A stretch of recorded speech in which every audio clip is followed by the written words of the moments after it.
the accused lawyer Luvuyo Godla?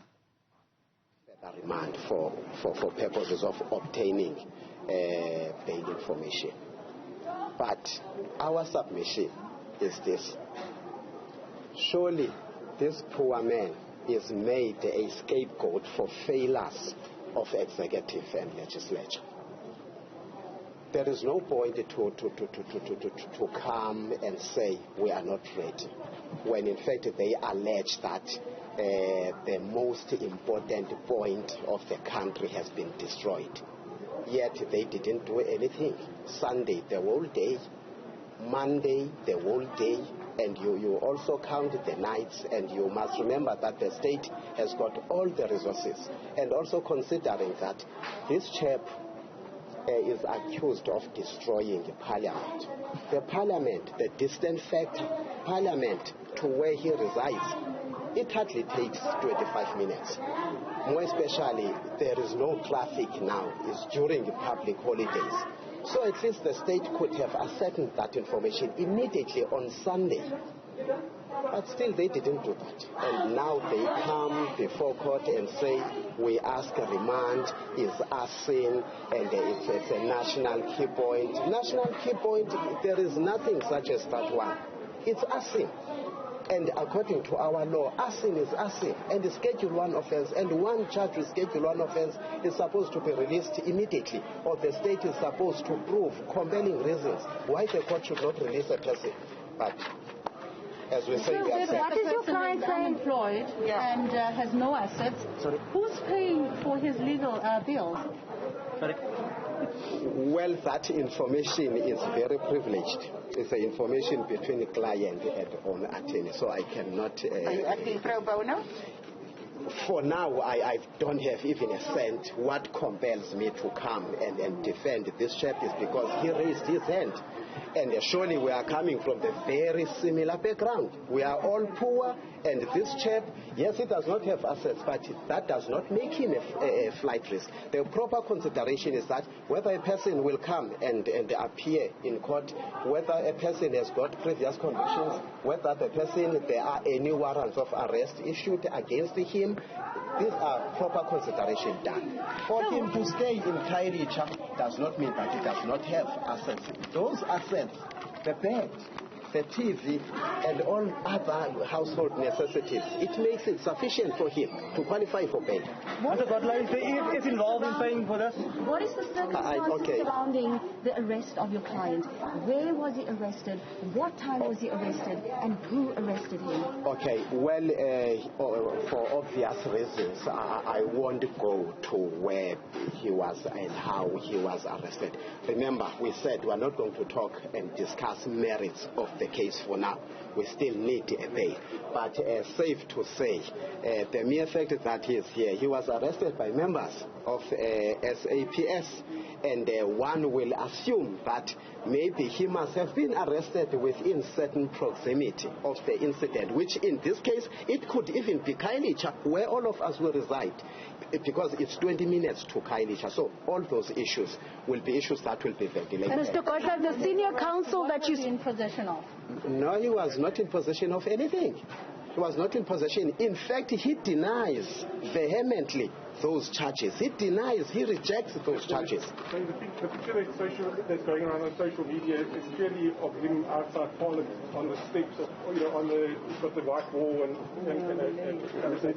well, I won't go to that aspect. Obvious, one would know if the crime scene is Parliament. It would be logical as well when someone is apprehended to be taken to the place of to the crime scene, and that does not necessarily mean that because his pictures or he was seen in Parliament and therefore he must have been the very same person. One will have to ask, hence I say these are the failures of legislature and the executive. One would ask a question, why would now private security and also the police not be present at the place where they are supposed to be? And we don't even know after how long long did they arrive? And it can't be if you come across someone wandering around a certain proximity from the crime scene and you therefore assume that this is the person. Obviously, we are not there for now because we don't want to discuss merits of the case for now. Mr. Godla, the senior counsel you alluded to, is it perhaps Mr. Mpofu himself?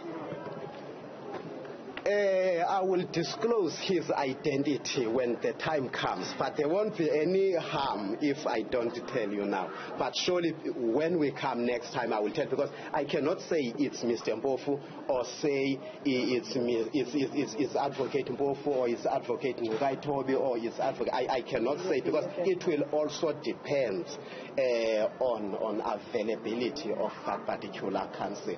We will be able to search her. Mr. Godla, just to confirm, your client will plead not guilty, correct?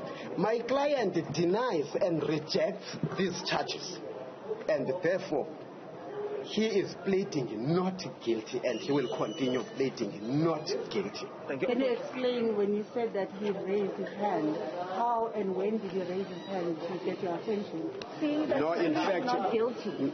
I beg your pardon? He's saying he's not pleading guilty, however he raised He's pleading his hand. not guilty. Okay, explain the hand raising. No, when I say he raised his hand, it was a response to a question of how did he secure my services and whether is he paying for my services. And my response was that, look, I am not getting money in this case. I am assisting because he raised his hand. He made efforts, he contacted me, and in many ways. How did he contact you? Okay. This is a homeless person that you're talking about. No, it's not homeless. No. That's a mistake which is made by the state, and we have been laboring under this very same mistake. When one is residing in informal settlement or one is renting in informal settlement, it has been assumed that that particular person does not have a fixed address. No, he has got the address. He has got the address. He has been staying there. He stayed in Langa for a period of 4 years, renting at number 11 Washington Street, and he is renting where he is now in Khayelitsha. He has got a family. He has got a mother as the surviving parent. He has got siblings, but as you know, obvious that, like many of us, is not original from the Western Cape. Is originally from my gang. So he is in Western Cape looking for Mafe gang, looking for greener pastures. So is a person with fixed address, is a person with family, is the person just like ourselves. How long has he been in the Western Cape? He is unemployed. How long has he been in the Western Cape? He has been in Western Cape for more than 6 years. Yeah, for more than 6 years. And surely some of us have been here less than that. So was he anywhere near the parliament when the fire started? No, that will go to merits of the case. As I've already indicated, that I won't discuss merits of the case. Mr. Godla, we understand that there are stuff found in his possession, explosives, and also we understand that there were explosives found in his possession. No, not at all. Not at all. You did not follow the counsel properly. No explosive were ever found in his possession or near himself or within certain proximity where one would assume that he is in possession of those explosives. Nothing of that nature. If you heard properly, counsel said the crime scene is not accessible for now. So they wanted to investigate and establish other issues first. They only assumed that there could be some explosive maybe within that area. And even if there could be explosive, we're not interested to that. The issue will be, he denies those charges.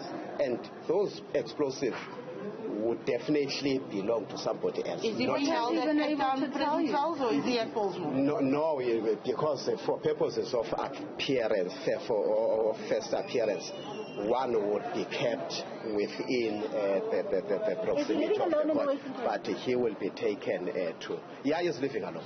Mr. Godla, we want able to tell you about his interrogation. I beg your pardon? What has he told you about his interrogation?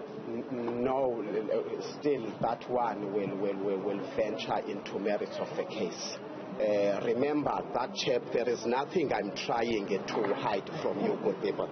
It's him as well who said you be allowed, and I wanted as well that you be allowed, but there will be those issues which we will not be free to discuss with you for now.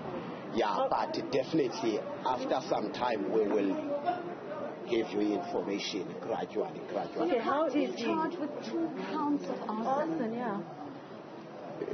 Look for one, more especially the state can charge anyone and can press against anyone any charges, because it's a question that one would assume. We are talking about only one set of facts here. We are talking about the parliament. If in parliament we are saying 5 books were destroyed, really it does not make sense to say one will be charged with 5 counts. You understand? I could not even understand we will be placed in possession of a charge sheet as well, because it absolutely does not make sense. How would you say, okay, this one is accused of burning this building, and you say 2 counts of arson? I really do not know. So you think the state got the wrong person? We are there as well to get it. Absolutely. This is not my instruction. This is not the person who is supposed to be apprehended. This one is the scapegoat. One would even question if now I will venture out, maybe I will come back to what we're asking. What interest would that poor man have in parliament, burning parliament? How would that person get access to parliament to start with? And how would he know where to go in parliament and burn? It's clearly a scapegoat. We have a scapegoat here in front of ourselves. This chap denies. For who? I said this is the failure of executive and legislature, not that poor person. That poor person is just like ourselves. Surely where you are, you don't know how to enter parliament and what are the key points, where to burn, which floor, which door. A failure too? Let me not go there as well, my sister. I will deal. We will demonstrate that as well when we run a trial. Because if now I respond to some of the questions, when he came into the doctor, are there any issues with regard to his mental state at the moment? No, absolutely not. But has he expressed to you how he actually feels about his arrest? Like, is he... Yeah, as his attorney, the mere fact that he wanted an attorney, he wanted myself, not legal aid, he wanted myself. When I arrived here, he knew because we met before. We know each other before. How do you know each other? I am from Kailicha, Site C. That's my home. That's where I grew up. And to go to Site B, you simply cross the road. But I won't divulge more. But he knows me, and anyone can know an attorney, any attorney. Mr. Godla, what was he doing in the precincts of Parliament on Sunday? Just the last one. Okay. What was he doing in the precincts of Parliament at 6 a.m. in the morning? Not to start with, I told you, if you listened, or maybe you overlooked this part. To have someone and you place a particular person near a crime scene after apprehending him or her does not necessarily mean this is the person. I don't want to go to circumstances, to merits of this case, but all what I can tell you, he denies and rejects these charges. If now today you see him in a dock, surely it won't be a fair question to ask, how did he come to a dock if he is not the person who did the offense? No, anyone can come to the dock. You can tomorrow be brought to the dock as well and answer. But you know what you will get. What is important is when you start responding to the charges placed to yourself. You heard today, the state is saying we don't know what charges to add, but we can say arson. Because Parliament is destroyed. And it's common sense to say it's arson. So you can charge someone with us not necessarily saying he is the one who did it. So you confirm it's pro bono, or you're going to get paid later? No, I won't get paid. Good people, I can tell you, it's our requirement as legal professionals that at least per year you must do matters pro bono. And this one, even though you would ordinarily get instruction from our society saying, can you do this matter? But you can as well pick up a matter and place it under pro bono. That was like you giving us an understanding. No, it's pro bono. Unfortunately, I cannot now go and come up with bank statement. But I can tell you it's pro bono, my dear. If today you say, date is the 4th, then you ask me maybe 6 months. It's pro bono. There is absolutely nothing in my pocket.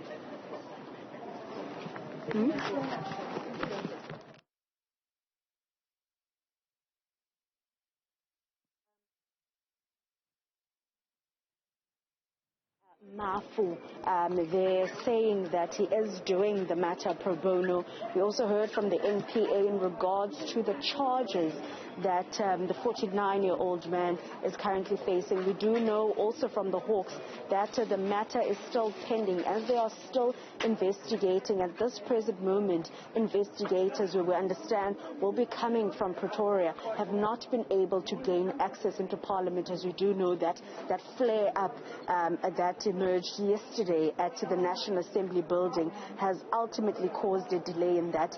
We also understand that they will only be able to do those assessments and investigations once the building has been declared safe and handed over to SAPS from the fire department in the city of Cape Town.